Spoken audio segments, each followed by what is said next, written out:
I mean, we can totally have something, but it would have to be like soft. All right, so 5, 4. Soft like my thinkles. 3, 2. Wiener. Penis. All right. Hey, man. Hey. How's it going, Steve? Good, man. Good. I'm just looking over my interview questions from excellent. the World Wide Web. So, hello, everybody. Welcome. We are Steven or Steve. I can't look at the camera.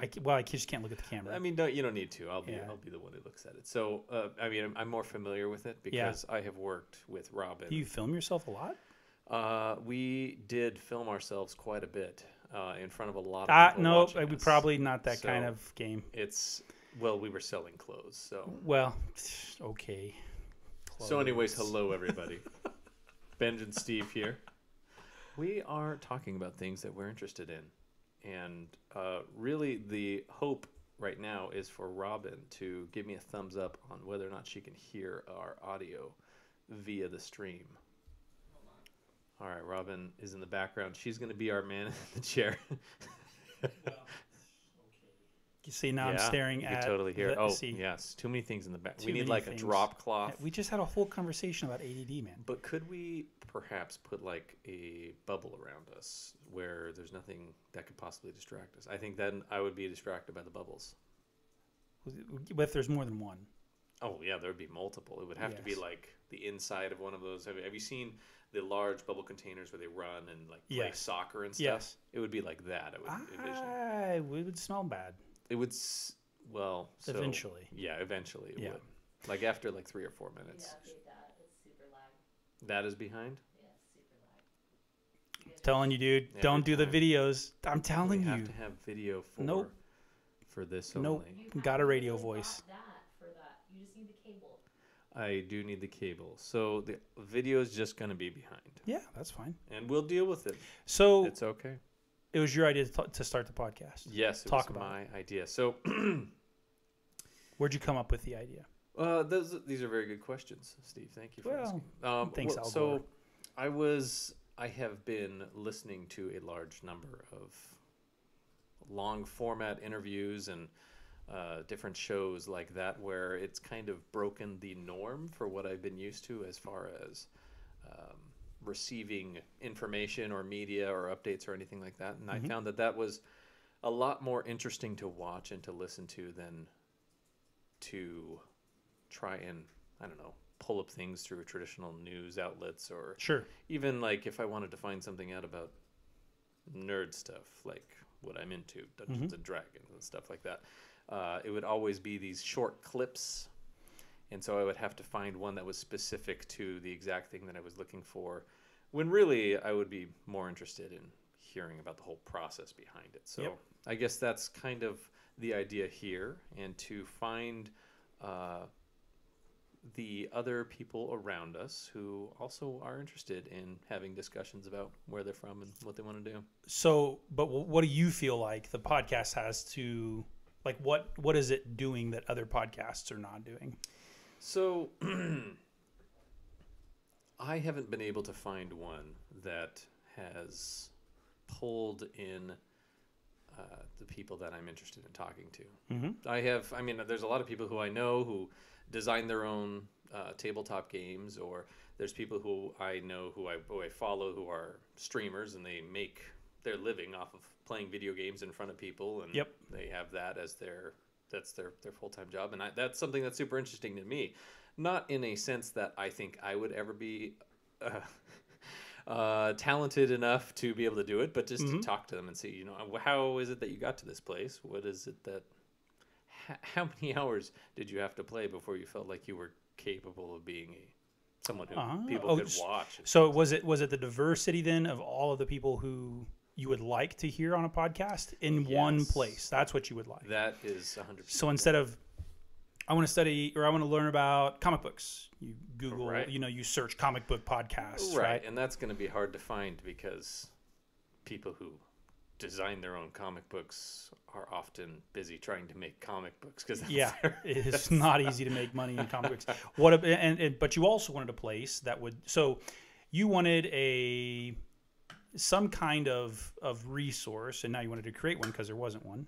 You were looking for something that provided information in depth in a long format, right? Correct. That involved all of your different interests, which are within the umbrella of nerddom.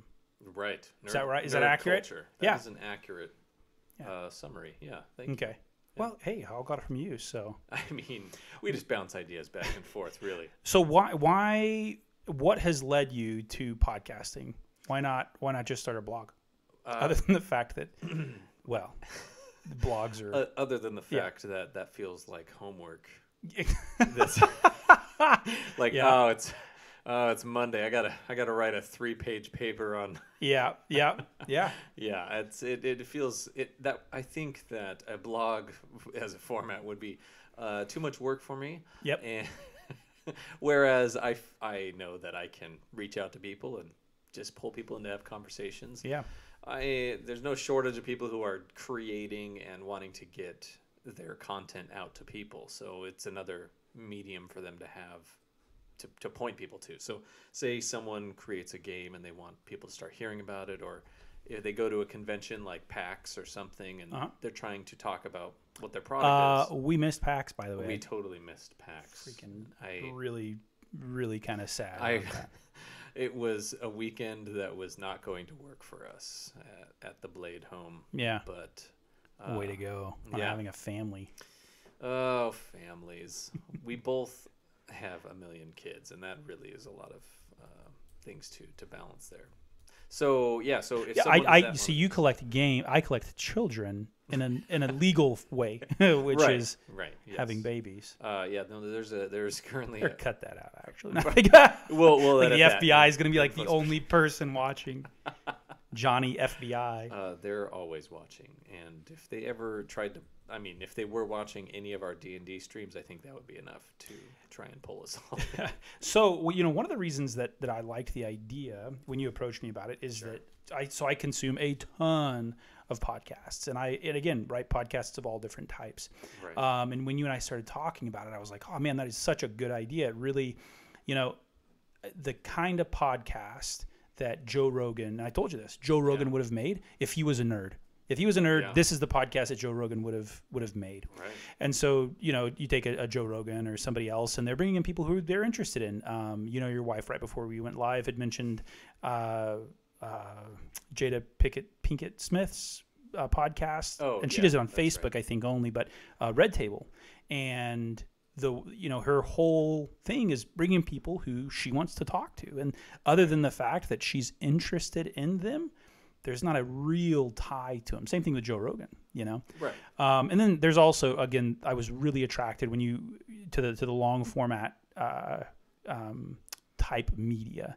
Nobody has to sit and listen. It's a podcast, right? You can listen to it live. You can, listen to it, on delay and fast forward through half of it and listen to the parts you want to talk to, but you get to really grasp who a person is and what really occurred. You're not, when I was in journalism, they teach you kind of the triangle model, right? Big, important items, and you go all the way down to the detail at the bottom. And you got to go through as quick as possible because people don't, consume that kind of content in mass, right? They don't want to hear the whole story.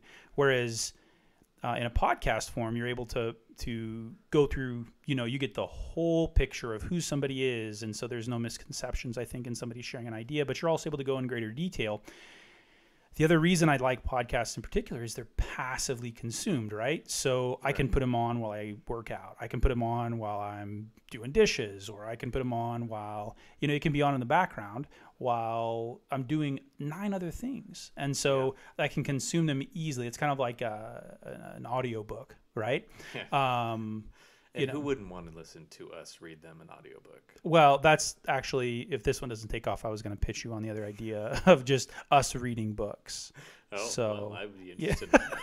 I don't know if you know this, but I did finish an audiobook. What? It's live on the Audible right now. Are you serious? Yeah. So did you write it or you just read it? No, I found on Audible's back channel for people who publish books to Amazon. Is this on the black web? No, on Amazon's service. Okay, I don't know anything about the computer, so when you tell me stuff like this, I always feel like it's like kind of legal.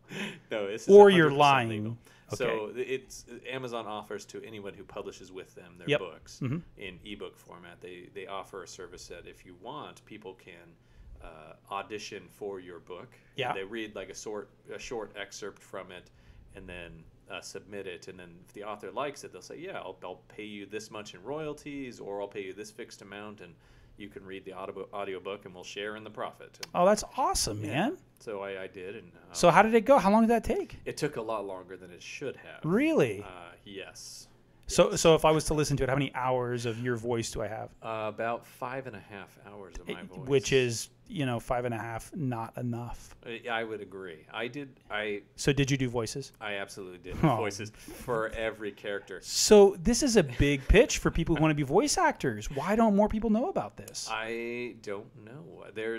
What's the book called? Pitch It's your book. called Containment by Matthew Staggs. It's book 1 in the Containment series. Staggs, 2G, 1G. 2 Gs. 2 Gs. Yeah, it was a lot of fun to read. Side so, note, 5G, is it really going to give me cancer? I've heard that's what it's going to do.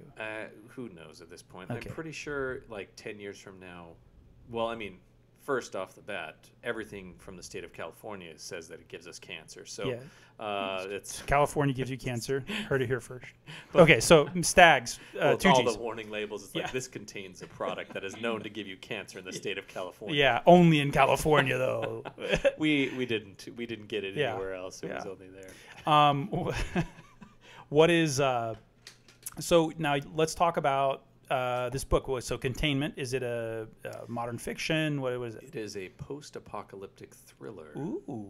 That is after it takes place in America after this virus has gone through and wiped out the majority of the population. Yep. And the CDC was able to get a handle on it by very violent measures. So it was kind of like a government takeover via the CDC because they had to quarantine all these people and get rid of these bodies and things like that. And so it takes place about this family that's trying to live in this kind of a world when their daughter suddenly comes down with the disease. Ooh. So I won't give too much away, but it follows their adventures trying to figure That's out what they're supposed awesome. to do. Containment by Matthew Staggs. Yeah, it was a Yeah, lot I'm of gonna fun. check it out. Yeah, Nice, dude. I didn't even there's know you some- could do that. I did not know that was a thing. it is totally a thing. That is I have, really cool. I have way better equipment now, so it'll sound even better for the future audiobooks that Robin will, of course, let me do. All right. So, what do you feel like then? It kind of leads into the other question I had. So, what do you feel like is one of what strengths do you bring to a podcast type of media? Well, I have a very specific set of skills in knowing that. Sorry, I just wanted to be Liam Neeson. I wanted to channel it for a second. No, my specific set of skills I will find you is genuine curiosity and interest. Yeah. I think that is a level of authenticity that I can bring to the table that it either is a draw or it's a deterrent, and it's I'm just being me. So so genuine. You can be genuinely interested in a number of different things. Then, oh, right? absolutely, yeah. And I think it's important to bring people's stories out and to see, because what's interesting is when I have listened to podcasts, things like that. Yeah. And I'm listening to these stories of these people. A lot of times I'm able to relate to lessons that they have gone through, and it's not anything that they were basically talking about. It was just kind of like side information that all comes out of it. Sure. And I think that that's a draw. I've been given a life with a lot of different experiences, and I feel like it has given me a unique perspective on the world that I think a lot of people would be attracted to. So, and that's a big deal, being able to be authentically interested in somebody, sure, and have it come across as authentic and not come across as, forced. fomented. Yeah. Or like, oh yeah, this is great. Geez, how much longer just got to keep talking about making marble animals or something stupid. Yeah. Well, let me ask you a question. Oh man, I'm not done with my 31 questions from Al Gore's internet. Al Gore's internet? Yeah, man. Al Gore invented the internet. Oh, okay. Newsflash. I thought you pulled it up from like a website that was called. No. This is the 31 questions from Al Gore's Yeah, internet. No, that's the domain was taken actually. So I would probably. yeah. Probably. So, for your own journey. Yep. I mean, I don't know much about you other than that we both share a love for all things nerd. Yes. And that you are a spectacular dungeon master because I was able to listen in on the one recorded session. You should definitely withhold, be reserved. Yeah, go ahead. But, I mean, obviously we both have these different backgrounds, but where would you say you are from? Like you would say... like geographically from? No, like that's what not interesting. Would be your... No, like... You've lived in a few different places throughout your life. Yep. And, like, if you could sum up what those places were for you, could you... Yeah, you're gonna have to. Sure. So let me give an example of what I'm trying to ask. Can I like use one of like call a friend or something? Yeah. Okay. So here's an example. So basically, for anybody who doesn't know me, I grew up in California, and when I turned 19, I went to go live 2 years in the jungles of Ecuador. And then upon returning, that sounds way cooler than it actually was. By the way. I was a missionary. Yep. In shirt and tie. In all of my gringo glory. Yep. Walking around in the jungles of Ecuador. Just so many banana fields for as far as the eye could see. Oh, there's so many jokes to tell right now. Okay. But after that, I came home and I got married and we joined the Air Force. We moved to Utah. We moved back to California. Yep. We moved to Texas. We moved back to California. We moved back to Texas. And I spent a short time over in the Middle East. Oh, so that's what you want to know about me? Yeah. Yeah, it's not that cool. Let's give just a quick So history. I'm born and raised in Austin, Texas. Really? Yeah, born and raised in Austin, Texas. Okay. Yep. And lived there until I was 19. And then so I served a mission as well in Ukraine, Eastern Ukraine.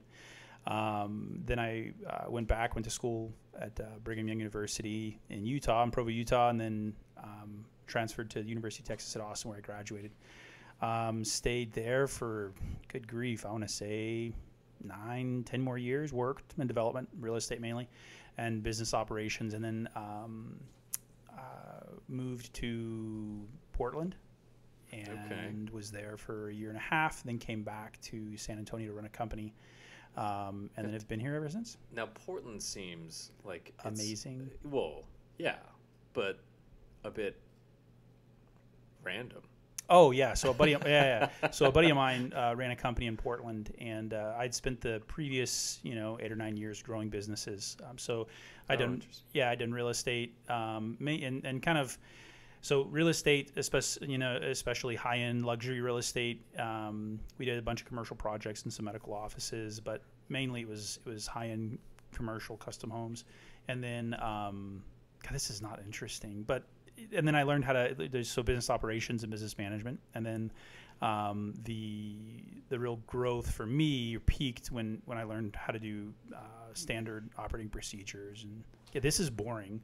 So how to learn how to grow businesses. Sure. So a buddy of mine had a company in Portland, and he had it for, 6-7 years, and he wanted to grow it, but he kind of was maxed out. He had done all he could do. And so I went up there and we opened a couple new operations or businesses or locations for him in other states. And then we moved again, I gave him a book of business and said, hey, keep doing this and you'll grow. And so at the end of last year, he had just gotten notice that he was one of the top 2,500 or 2,000 fastest growing businesses, something like that. And I'd come back here to grow a business, and we did. Grew it really fast, and then started another company. And so, God, is this what you wanted to hear? Yeah, this is what I want to hear. Yeah. This is where you're from. And then, so how long in all this process, because I know that you and your wife, Natalie, have known each other for a long time. Yeah. She's been there this entire time. Yeah, so we met when we were 14, and Dated when we were in high school, and then got married and had kids. I was probably only 23, When you had your first 22, kid? 23 when we got married, and then had our first kid a year later, and, Oh, okay. and now so this we're on was number about- 6. So you've known her since you were 14. Yep.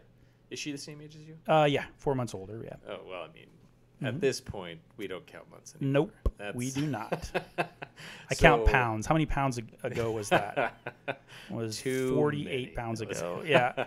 So, I think for us, it was a matter of just having known each other. And I dated a bunch of other people, but, it was, of all the people who I dated, my wife was the only one who I always wanted around me, no matter what I was doing. Right. I did not that I would get sick of people, but Right. I always wanted her there. And that was that's how I knew.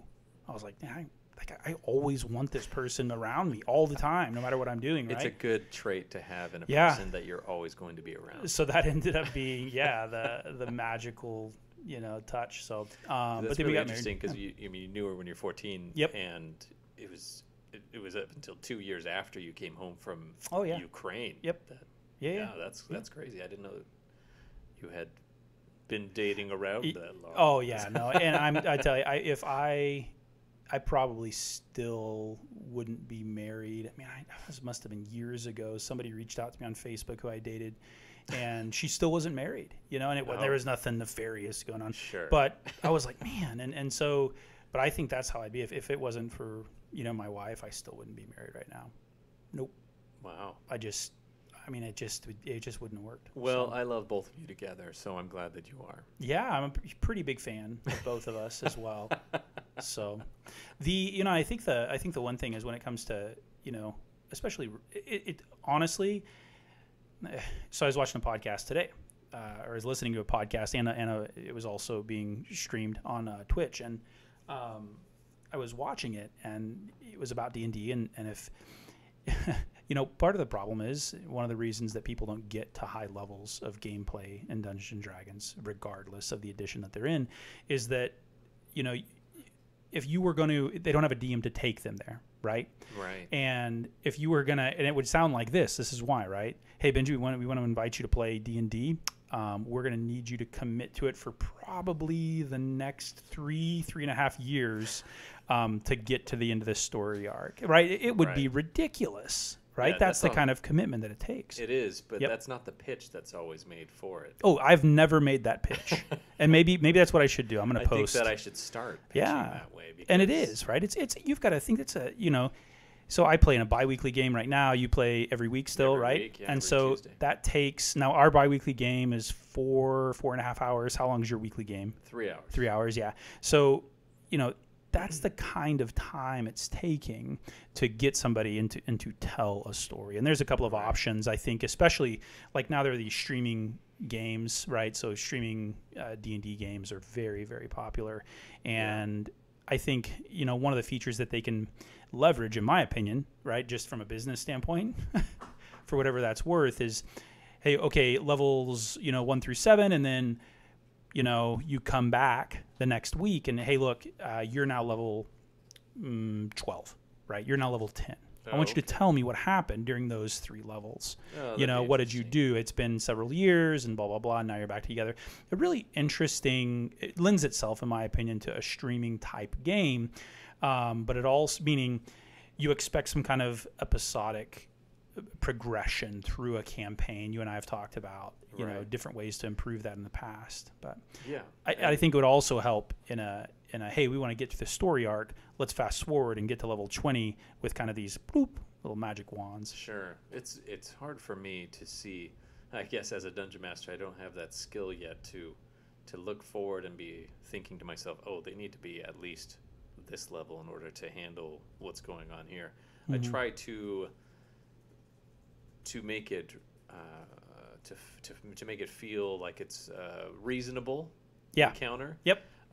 And if they do encounter something that's truly like they have put themselves in a situation where suddenly they're facing something that's completely deadly. Yeah. I obviously this is something that they're underleveled for, but their characters don't know that. So Yeah.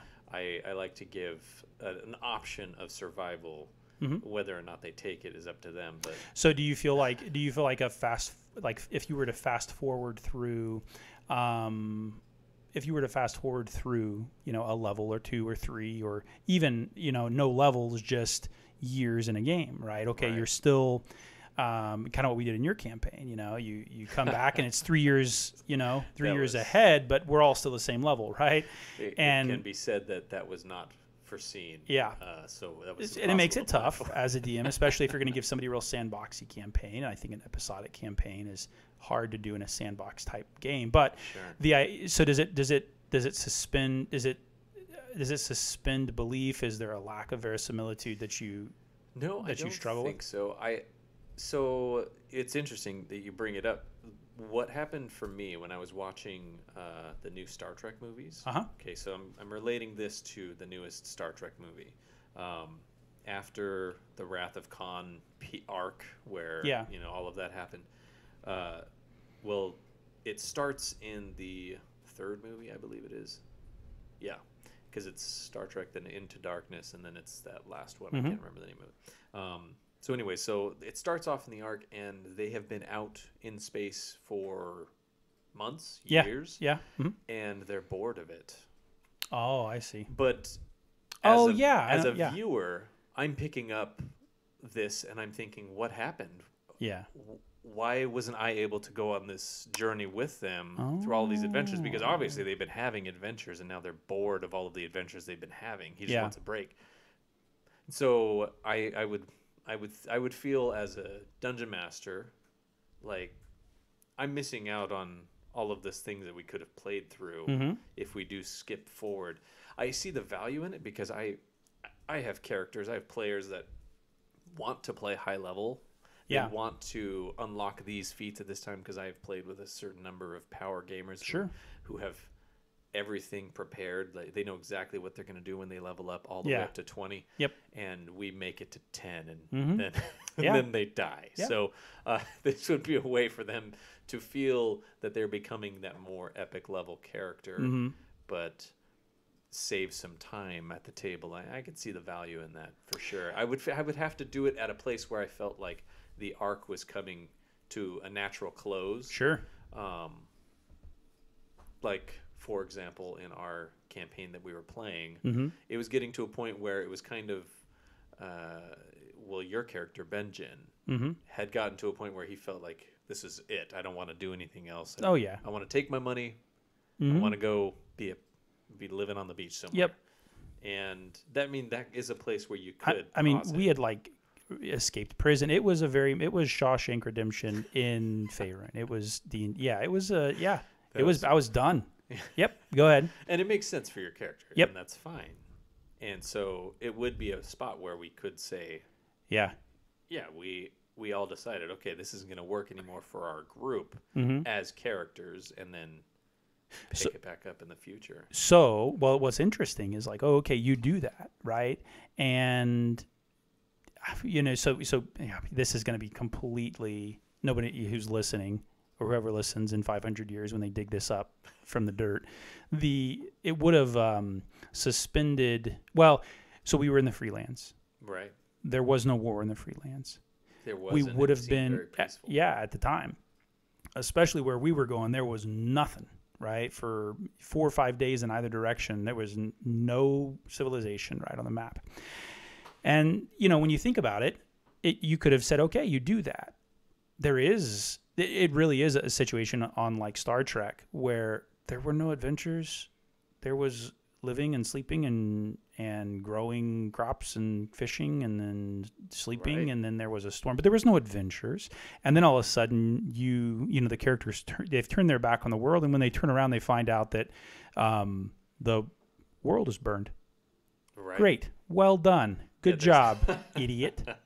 And my character in particular he was warned, by, I forget which deity was it? Mistra. Yeah. To be like, hey, look, you need to, I've already done this. I'm tired of it, and so it would have been an interesting story arc had it continued. And I think the party would have continued, we would, and then party dynamics. That's another big reason why I think campaigns don't finish that story arc. Right. But that's interesting. That's interesting that you need that as a DM. You feel as if that is integral to the experience, right? Something that we're unlocking this adventure together, and so I would feel, hey, what happened? Yeah. That's interesting because I think, maybe it's just the ADD in me, but you think, oh yeah, so let's boom, go forward. You know what I mean? Sure. Even if you just did it in time and the character didn't change, right? Right. There is, and that's honestly, in my opinion, I think that Dungeon Master's Guide does a really good job of addressing some of this downtime stuff. Oh, yeah, but definitely. Because for me, verisimilitude is the idea of I'm drawn back into the real world, right? It's no longer escapist fantasy. It's when we have to sit here and do some of the mundane things. Okay, we got to go sell the swords. Okay, we got to go do this. We have to go pack. And it's not bad. Sure.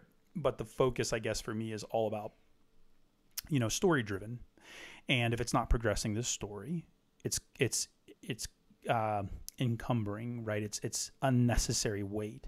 And I think it can be good, right? But it's not necessarily something that I would like hard rules on pacing because, you can take a character who starts, and even Mike Merles during the playtest, he talks about levels 1, 2, and 3 being apprentice. Well, Mike Merles and the guys who wrote the playtest material, these are the apprentice levels, right? These are the levels when the world doesn't care about you or if you live and die. Life is cheap, right? Which is a huge turn from 4th edition when you're God's gift at level 1, right? You're a WoW hero. Yeah, exactly. And so, what's an interesting progression of that character is I would like to see some hard rules on downtime, right? You can take a character who the world cares nothing in 5th edition. You can take a character who the world cares nothing about, and he goes in military parlance from a private to the general of the army to in the matter of like 18 months if you just plow right through. Do you see what I'm saying? Yeah, I see that. And so that's always for me, one of the things that like suspends the verisimilitude of the game and draws me back into the what? Like I haven't even gone gray yet, Well, traditionally in fantasy armies, you're not expected to last very long. So if everyone's so depressing, if everyone's a higher level than or a higher rank than you, and they all die, suddenly you're the general. So that's I don't know if you're field commissions. So I want to bring back to something that you were talking about, and like more mundane things that happen in adventuring, and storytelling like that. So I think one of the big draws that that Matt Mercer brought to the table with Critical Role is one of my favorite episodes from the first campaign was what was the name of it? It was like shopping and taverns instead of Dungeons and Dragons. Yeah. And it was the first time I had ever seen a dungeon master go the entire time just letting the characters play through whatever they wanted to do while they were in town. There was this downtime episode. Yeah. And I'm sure that Matt Mercer had things that he wanted them to get to. Yeah. And was just trying to find a good opportunity. But what had ended up happening is they unlocked these characters that people immediately fell in love with, like Gilmore. Yeah. And his glorious goods. And later on was when all of that came into play, when these people were suddenly in danger or in peril, and because the characters had forged these relationships, he was able to make them this part of the story arc. Yeah. Do you think that's, unlock? I like that language, right? The unlocking of a character, kind of like you do in a game. Right. But can that not be done in? It can. In a story-driven. No, you're campaign? absolutely correct. You can do it purposefully, tie that into the story, and there is a way to do it so that you're leading the characters in that direction. So you give them two options to take, but they all lead to the same Sure. fork in the road Yep. anyways. So Yep. there are ways to do that narratively, and Yeah. it takes a lot of practice to Well, be able to do that. Well, I think it takes a lot of practice. It takes a lot of preparation as well. I mean, if you're going to prepare a game and a campaign world and everything else, that's one of the things. It seems like DMs like Matt Mercer, they have it all figured out. They have it all kind of planned and plotted, and Sure. which is great. I've got a bunch of charts. I'm like, okay, Matthew is who you meet, and he is a this and that. Right. Well, also, I mean, it's important to know you could think that the characters are going to love this non-player character. Yes. And they will hate them. Yep, they kill them. Immediately try and kill them Yep. or rob from them. Yep. And so you have to be prepared for that reality Yeah. as well. Well, and I think it's not that you don't.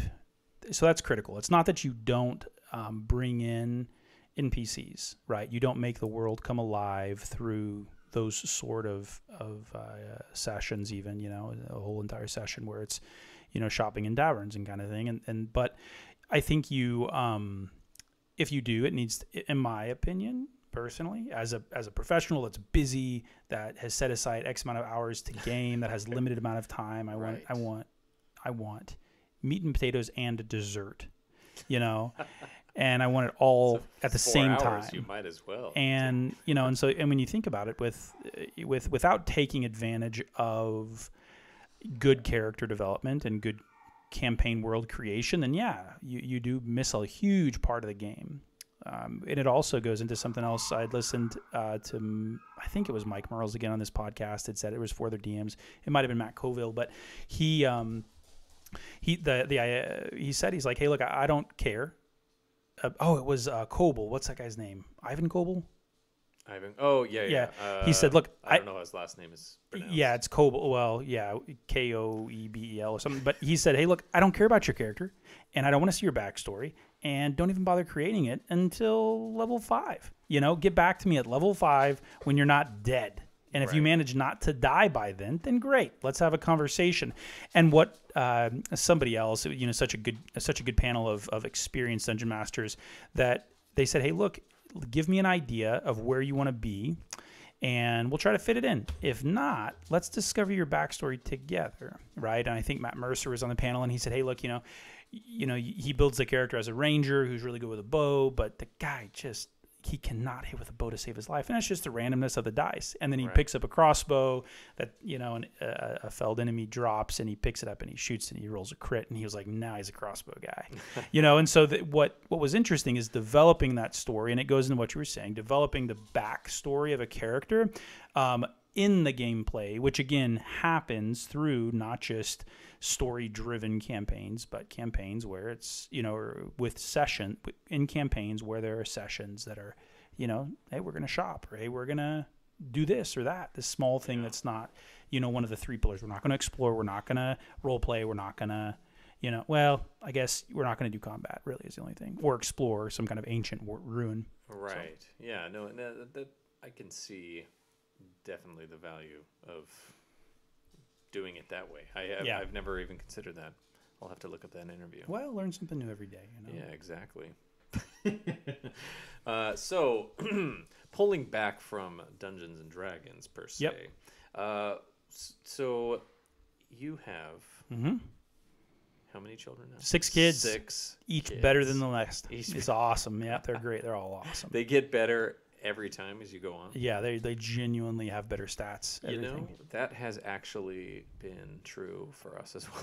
Yeah, I'm actually, it's one of the reasons, we don't have any more kids. I'm afraid I might have some kind of demi-human, that takes over the world. You really need to be concerned about something like that, because there are certain names that I need to avoid saying. Like, I can't speak Latin. Sure. Because I am accidentally summoning demons. Oh. Like, I'm just trying to read a recipe and suddenly there he is there. He just lights a fire in my kitchen, and I got to get him out. Yep. So it's there are things you need to be, extra careful of. So demi-human status. Yeah. Would be that. Yeah, we don't want to bring the wrath of the Greek gods back. Yeah, so to the world. A 7th Jones child may be it's just too much for the world. Yeah, good grief. The president or the end of the world. Who knows? Oh goodness. Well, I mean, it feels like that the two might be synonymous with how people treat that kind of a world Yeah, nowadays. you never know. Anyways, so Yeah, so 6 kids, and it's just a huge, definitely a huge part of my life is kids and sharing with them the things that I love. They're all cooler than I am and smarter, and so I've tried to play D&D with them, but it's pretty quick. They don't want to play D&D with me anymore. it hasn't been. Yeah, so I've got a couple of them to read comic books, but they're not committed. So what was it that drew you originally to things that were nerdy? When did you start? Oh, yeah, my brother. That's a good question. So my brother Chris, my oldest brother Chris, was a massive nerd. So comics and gaming and all kinds of stuff. Plus, there was a little bit. So I never liked anything that was cool, right? So I skateboarded when I grew up. Skateboarding wasn't cool. Comic books, never, mainstream pop culture cool. D&D, same thing. Right. And so liking all of these things that were never really popular kind of all led to appreciating things that were kind of kicked to the side, ignored by mainstream, not just media, but everything. So your brother. Yeah, brother Chris. Was interested in it. Okay. Yep. So he got me playing. What kind of comic books was he into? Huge Spawn fan way back when. Yeah, Spawn. he has number 1 issues, or the first edition, or the first issue, first print of Spawn. There's a couple other really good books. Wow. I ended up finding, even with comic books though, there are comic books that I like, ones that usually end up stopping being printed, like Image Comics for whatever reason has it. Like my favorite comic book is the Black Monday Murders right now, and they haven't finished. Yeah, I mean, they haven't printed that. Months, and you got 6 issues, and then they take a few weeks off or a month off, or whatever. But it's been months, 7 to eternity. You'll never know what happened on that Black Monday. Yeah, and I'll never know. And it's such a great story, and anyway, so that's kind of what in the art as well. And I think having definitely like ADD or whatever it was when I was a kid, like sitting down and reading a whole book, I was like, nah. Thank you, appreciate it, but no. And that was a big it was a big draw for me. Is the book could be engaged and read, but also told in a visual format as well. Right. So that was an attraction. So, with the release of all of these comic book movies that have been coming out, has that been fulfilling? No. It has not been fulfilling in the least. No. Well, see, they're all about they take the mainstream characters. They're good. It's not that I don't like them. But, the one Spawn, they had a Spawn movie way back when, and it was terrible. It was awful. It was terrible. This was, I feel, though, that the quality in comic book and fantasies type movies has gone up astronomically in the last 5 years. Yep. Iron Man 1 was outstanding. Yeah, I think that's really where it gave everyone a visual of this is how you're supposed to do it. We've been doing it wrong this entire time. And it took great actors. It took big money. I think Robert Downey. Yeah, it did. But it's the same thing with like fantasy novels and fantasy movies that are adapted for the film. And it took. There's some good fantasy movies before that, but to be honest, I mean, it was Lord of the Rings that made everyone want to go see it. It was well written enough and well told, and it was engaging enough on a human level that, oh wow, yeah, this is a good piece of entertainment. I'm going to go spend my time and money to consume this entertainment. Right, and I think Iron Man was the same way. That's a huge thing that happened with The Hobbit and with Yep. Lord of the Rings. Yep. Is that they were epics. Yeah. It wasn't meant to be, here is how trolls work, or Yep. here is how dwarves are, Mm-hmm. or anything like that. It's these things have already existed. I'm not going to go into the backstory on them. Yeah. Just take them at face value. We're just going to run with this story. We're going to tell a story about these people. Mm-hmm. And I think that there's a lot that you could take from it. Yeah.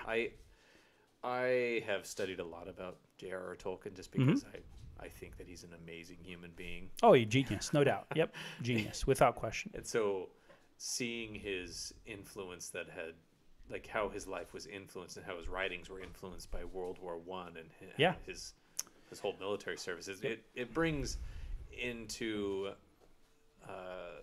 it makes it a lot clearer the things that the themes that he brought into it, like this war, it's stupid, it's endless. Yep. There's no real point for it. Mm-hmm. You just need to take care of this group of people that Yeah. you care about and do what you're supposed to do. Yeah. So I have a degree in Russian literature, right? And so, yeah, I know. There's useful. a lot that you could do with her degree in Russian literature. And so, but from the reason books like, Lord of the Rings, The Hobbit in particular. The Hobbit's one of my favorite books of all time. And I'm reading it right now to yeah, Parker. It's fantastic. Now, I think the book, The Hobbit trilogy, is far superior to the movies. Oh, right? Absolutely. But that said, the reason things like that are so successful is they're hitting on archetypes that are relatable to a number of different cultures. And take, for example, J.R.R. Tolkien, they're applicable at the time that they become printed. You take things, Alexander Dumas's book, The Count of Monte Cristo, right? Oh my gosh, I love The Count of Monte Cristo. Yeah, but few people have read it. You get a degree in Russian language and literature. You end up reading books like that. And you sit there and you're like, how do we not? We're reading Lord of the Flies in elementary school. We need to be reading The Count of Monte Cristo. Like this book, the ideas that are being expressed here are so much more profound, and perhaps it's not age appropriate, or I'm not a child psychologist. Well, I mean, Lord of the Flies, they're like, oh, these are children. Yeah. That's not the point. Well, and so, but they're very, very powerful. They're teaching these very important concepts. The Hobbit, for example, even though you're little and inconsequential and don't have these big, massive dreams in the world to run an army or to be the president or whatever, you can change it. You can have an influence upon the world at large. Right. You might just want to stay in your little hole in the ground. Yeah. And eat all of the food that you ever want Yep. for the rest of your life. Yep. And same thing with so many other good books, Count of Monte Cristo, the idea of redemption and revenge, and how useless it is, and how it can change an individual, but it can also drive an individual. So many times the weaknesses that we have are huge motivators, and that kind of stuff becomes, Spawn, right? He was a bad guy, right? Yes, and that's, but it ends up becoming a huge, anyway, so those are the things that I think they withstand the test of time for sure. Yeah. Just a quick note on Count of Monte Cristo. Yeah. So did you watch the movie that came out? Oh yeah. Spectacular it was movie. Really good movie. What are you going to do with a book? They did as great of a job, in my opinion, as you could.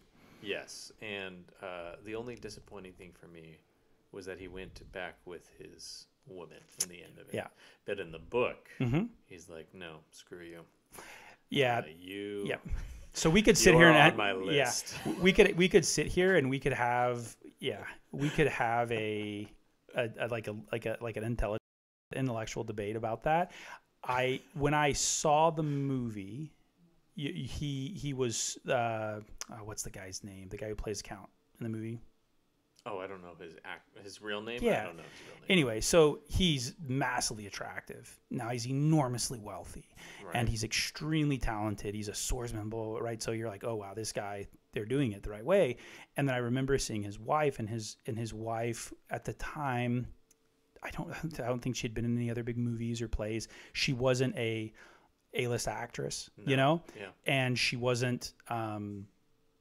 She was not unforgettable, like I don't mean that in a disrespectful way, but it wasn't like she had, a figure that we're not going to kill this girl off. I mean, she's this beautiful woman, or do you know what I mean? Or she's exotic or whatever. I remember watching the movie and thinking he's gonna kill her after like this. They're really gonna do it, and I was surprised. Yeah, but just because the female lead